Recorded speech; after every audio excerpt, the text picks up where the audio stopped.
पहले आज आम शिक्षा दीक्षा कविताटी पढ़ा एवं ये कवितार कवि होती वैष्णव पाणी प्रसिद्ध गीतिनाट्य रचयिता वैष्णव पाणी ओडिशार कटक जिला महांगा अंचल 1882 मसीह जन्म कोटपदा निकट में निजर प्रतिभा निजर ज्ञान निजर कवित्वर लालित्य बहु गीतनाट्य पाला भजन जड़ाण इत्यादि रचना कर रचनार लालित्य कथित शब्द योजना पाठक मान मुग्ध करे ओडिया साहित्य गणकवि भाव से सुपरिचित विभिन्न पाला संगीत नाम आदि बंची रही लेखा मध्य मेघनाथ बद्ध रंगसभा कीर्तबीज संहार प्रहलाद चरित राम वनवास कर्णवध दक्षयज्ञ प्रभृति केतोटी स्मरणीय रचना ये स्मरणीय रचना मान मध्य ये कविता जो शिक्षा शिक्षा संबंध में आम जो आलोचना आज करवा ये कविता कवि पिता पुत्र संपर्क भाई भाई संपर्क सत्य निष्ठार संपर्क अहंकार शून्यता नारी प्रति नारीर प्रतिभक्ति एवं भगवत प्रेमर महिमा वर्णित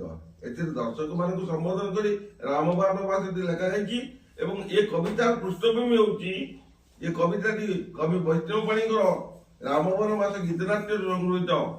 जिते पितृसत्य पालन करी राम दशरथ सत्य रक्षा करने वनगमन करते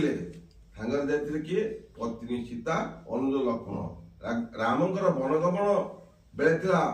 भरत मामूघर थे रामकर वनगमन दुख को सही पारि दशरथ प्राण त्याग करते अयोध्या को फेरी भरत सब कथा जाना पाइले एवं राम को फेरई आने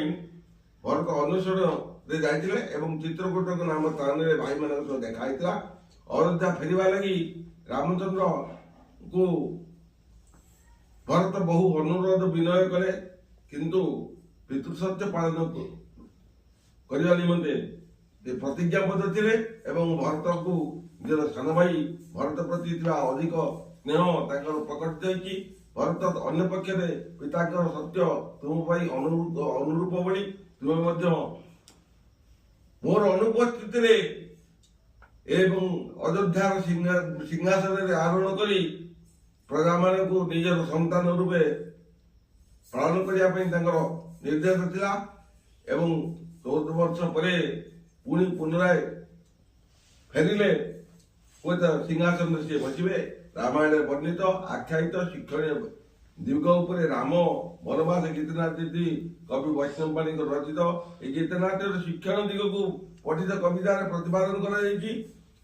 कवितार कियदंश नि जो भातृ प्रेम भक्ति पितृभक्ति प्रतिबद्धता जीवन बाधा विघ्न को ग्रहण करने इच्छा शक्ति आदर्श विषय वर्णना कर